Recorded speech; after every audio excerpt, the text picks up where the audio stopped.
Hey guys, welcome into the podcast today. My name is Ashton, and today we'll be talking about the NBA playoffs, and then I'll do a quick overview of that. I'll tell you what went down through the first round and an update on the second round of the playoffs so far, and then we will be talking about Aaron Rodgers and then Julio Jones, and then we'll end on a happy note today. So, quick overview of the playoffs. I did this list based on intrigue of how I was most intrigued by on the first round. So, these might be all over the place. It's based on my intrigue. So that's how we're gonna go ahead and do it today.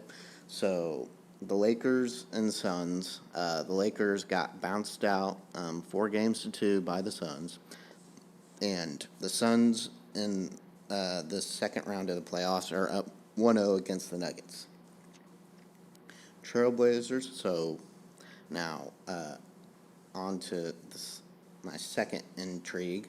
The Trailblazers were lost to the Nuggets 4-2, and the Nuggets are currently down 0-1 against the Nuggets. The Nuggets are down 0-1 against the Suns. So, and then the Grizzlies got beat out by the Jazz 4-1, and the Jazz, they will most likely be playing tonight. The Knicks lost to the Hawks 4-1, and the Hawks right now are up 1-0 against the 76ers, and the Celtics loss against the Nets. That's not mind-boggling because they lost Jaylen Brown, not Jason Tatum, Jaylen Brown, and the Nets are up 2-0 already against the Bucks. The Mavericks and Clippers series. The Clippers won 4-3. And they will be starting their series soon with the Jazz. And so the 76ers went up 4-1 against the Wizards. And right now they're down 0-1 against the Hawks. The Bucks went against the Heat in the first round, and they totally swept them 4-0. And right now the Bucks are down 0-2 against the Nets.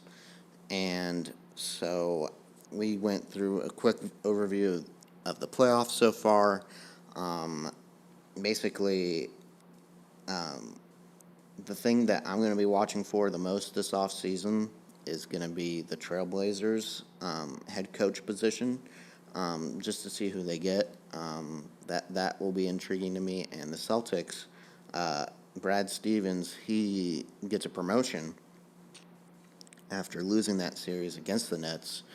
Brad Stevens was the head coach. He got a promotion, and he's going up to the front office, and now that head coaching spot is vacated right now, and they get to choose their next candidate. That will be intriguing to see, and so it's all been really great to see the playoffs so far. Even though a lot of these games have been have been blowouts pretty much, there's not been a whole lot of awesome games. I think the most awesome game I've watched so far has been the Hawks and 76ers game 1. That was a really close ending.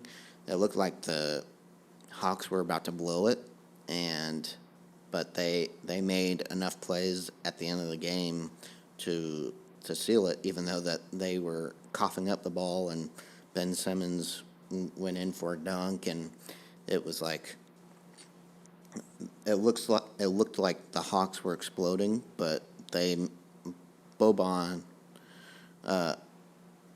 There's so many Bobans in the league, but somebody went down on the Hawks end. His name his number is 13.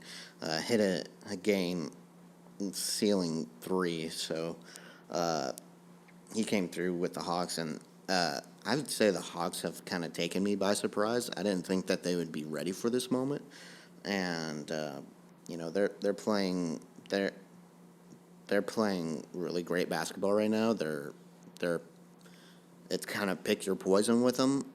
You can stop Trae Young, but they got shooters all around.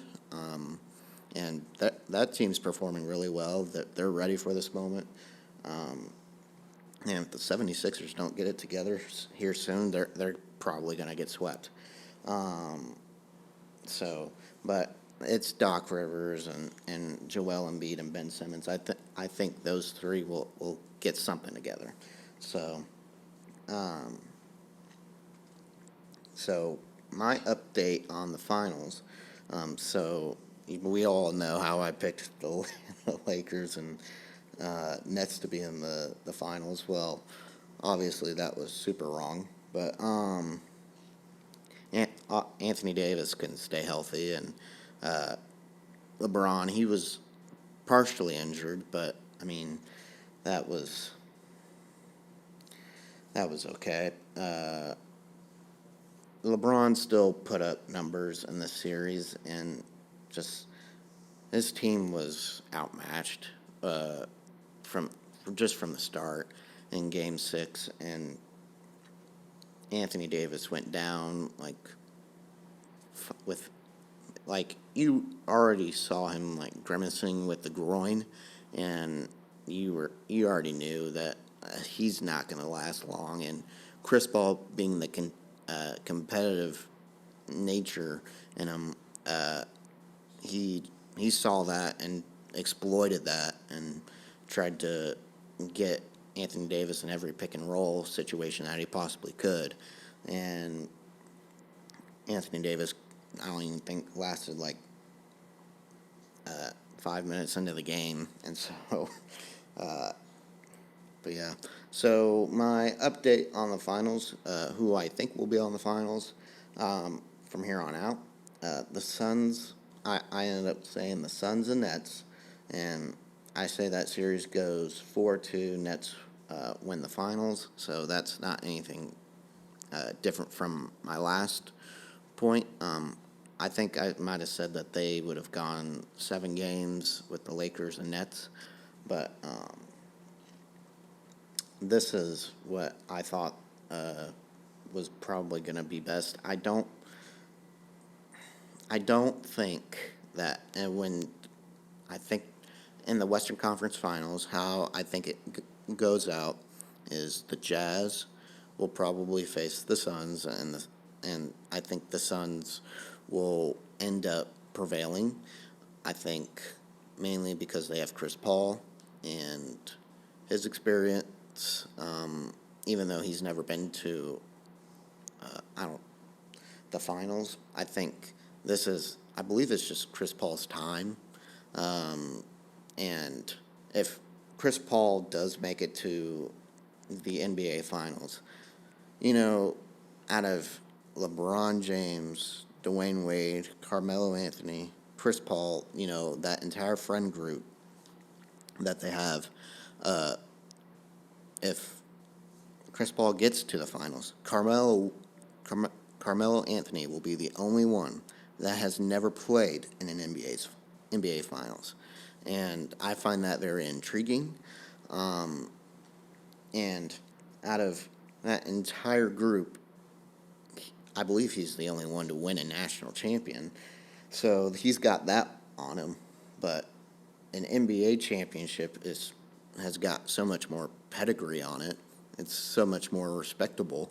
Not to say that an NCAA tournament, March Madness, national title isn't, but I mean, you were the best player at the college level, and you got it done there, and there you have been a fantastic player, a fantastic scorer, and he was I don't think he ever had the team to get him over the hump, but he had numerous chances to get there, to pull LeBron, but and basically drag your team to the finals.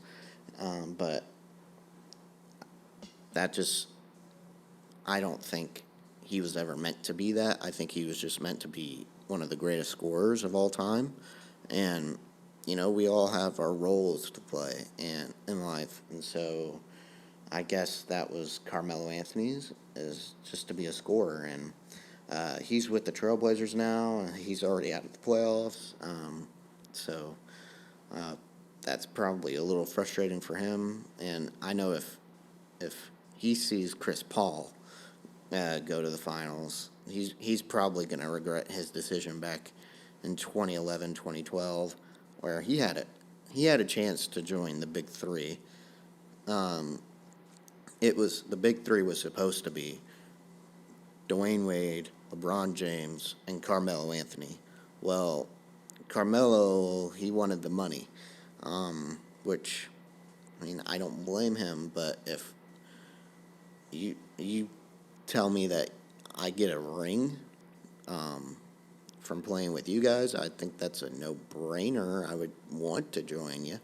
But money or rings? Do I want to cement my legacy as a player, or do I just want to run with the money?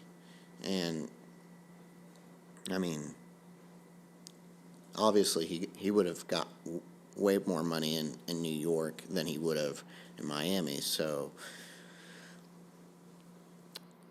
I guess that he was. I'm not going to say he was wrong in his decision, because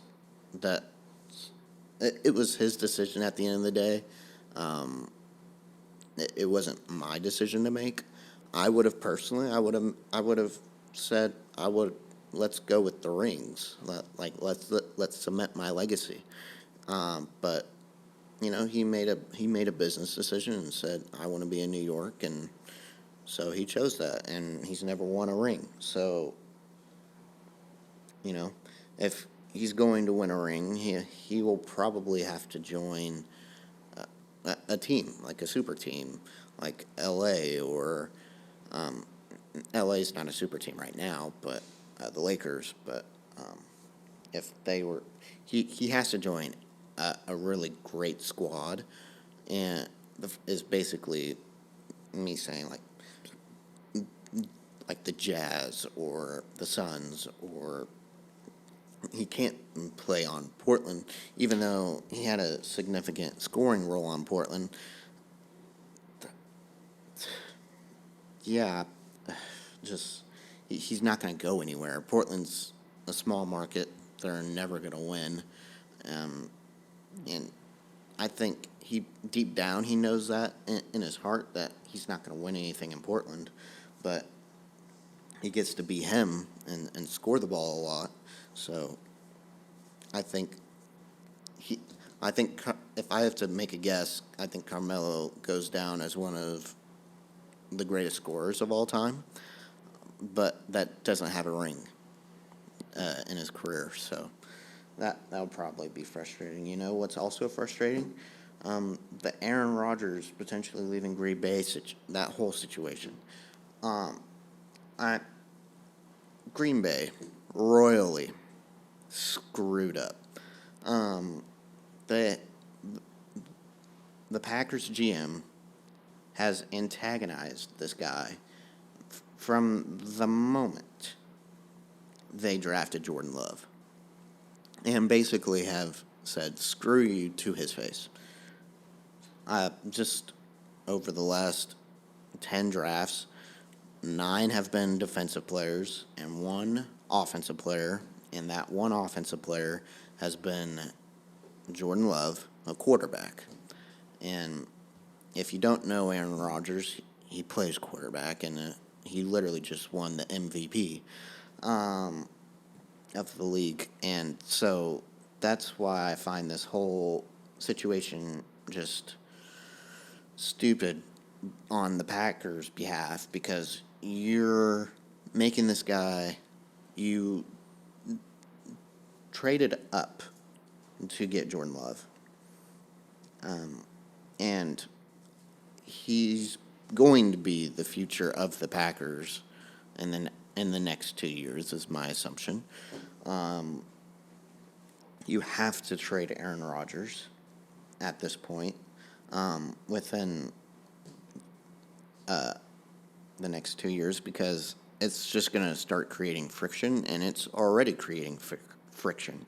Right now, many camps are going on. Mandatory training camp, I think, is coming up soon, and Aaron Rodgers is probably not going to show up to any of this off-season training camp, mini camp stuff. The guy has made a boatload of money, and he has no incentive to come right now. Even though he has a really great team around him, and this might be the best roster to go win a ring with right now in Green Bay, outside of his other draft potential trade rosters that he'd be going to, like the Broncos or the Raiders or wherever else. Aaron Rodgers does not need to come in right now, and you get to see what you have in Jordan Love, and basically Aaron Rodgers is making a bet right now that Jordan Love is not ready to play quarterback, and we haven't seen him play. There was no preseason last year. We didn't see him even play a game, and we don't know, as the population, we don't know what Jordan Love looks like. Only the people inside that Green Bay organization knows what he looks like. Aaron Rodgers knows what he looks like. And I believe Aaron Rodgers is making the bet he's not going to be ready. And if they go opening day right now with Jordan Love, they're winning 7 games. They're not ready to win now with Jordan Love. They will win 7 games. And what I've been hearing from 610 has been a lot of the Packers players have been kind of been choosing sides. Like 5 of the receivers didn't show up to minicamp and one day, and I don't think they had. I think it was voluntary workouts, but they didn't show up. 5 of their top receivers didn't show up, and that's kind of them already choosing Aaron over Jordan. It's just football is very it's something else. They will always choose the guy that is ready to go, that they know can lead them to wins. That's what the player's mentality is. And I think that should be all of us, where we're striving to win in life. And right now, the organization is right now having the mindset of future over present day. Right now, this team is ready to win, and right now it looks like all their draft picks are going towards the future, and I just don't understand it. I get to a certain degree that you draft for the future, and the Chiefs kind of did the same thing with Patrick Mahomes and Alex Smith, but Alex Smith, you knew what you had in him, and you knew he could only take you so far. Patrick Mahomes, you were willing to make the bet that he was going to put you over the top, Well, you already have that over-the-top quarterback in Aaron Rodgers, and this draft pick of Jordan Love is basically saying, we're kicking you out the door, Aaron. We're starting this new regime with Jordan, and we don't care what you think. So that's my whole situation, and it's not going to end on great terms either way. And you know what also didn't end in great terms? The Julio Jones with Atlanta. If you haven't watched the news recently, Julio Jones got traded to the Titans for a second-round pick, a fourth-round pick, and a sixth-round pick. Me personally, I would have wanted a first for Julio, assuming he's still really good at the receiver spot. Even though he played in 9 games last year and was hurt for the majority of the season, the Falcons weren't going to win anything. He was just doing participation pretty much and wanting to go get the majority of his game checks. And so Julio Jones is now a Titan, and I don't really feel scared, if anything. I feel like, okay, get a defense, and then I will be. but yeah, I think it's a good offensive move. They still lost Jonnu Smith and Corey Davis, and they filled the replacement of Corey Davis, but not Jonnu Smith. And Jonnu Smith is their tight end, who's now in New England. And we don't know where the production will come at that tight end spot, but that they got Ryan Tannehill's got 2 elite guys on the wideouts that he can throw to. Excuse me, and so it will basically be picking your poison, I guess. On the defensive end, do we want to stack the deck and force Ryan Tannehill to beat us over the top with Julio Jones and Aaron Brown, A.J. Brown. I said Aaron Brown. A.J. Brown. That it's kind of pick your poison, because Derrick Henry, well, he's going to be the workhorse for the majority. And my guess is they're gonna basically still stack the deck, and they're gonna say, Ryan Tannehill, you're gonna have to beat us over the top with Julio and AJ. So, it'll probably end on a lot of touchdowns being thrown by Ryan Tannehill, but he'll have to do that in the playoffs too, not just in the regular season, but in the playoffs. And you know what also happens in the playoffs this upcoming season? I think the Chiefs are going back to the Super Bowl because they got Orlando Brown, and that offensive line is stacked. And so the playoffs next year are going to be pretty fun to watch again. Chiefs probably will go back. I say it will probably be a repeat of last year's Super Bowl. It will be the Bucs and the Chiefs as of right now. I'll stand by that because I don't see anybody else coming out of the NFC, and I can't see anybody else besides Patrick Mahomes and coming out of the AFC and Tom Brady coming out of the NFC. Well, there you go. You get your rematch. It's time to plan for our revenge, I guess. But yeah. So far, we've had a really great offseason, rebuilding that offensive line, and if I had only one concern, my one concern is the corners. Who's going to be our corners? Because Rashad Breeland's a Minnesota Viking now, and I didn't feel very comfortable about the corners in the last year, in this past Super Bowl.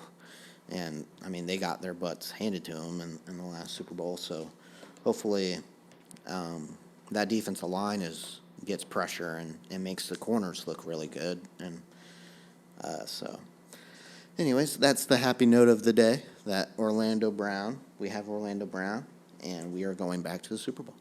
All right, guys, thank you for tuning into the podcast today. And we are on YouTube. We are on Spotify. On Spotify, you can simply look up the Ashton Baker podcast, and it should be the first one that pops up. All right. Thank you, guys, and have a great day.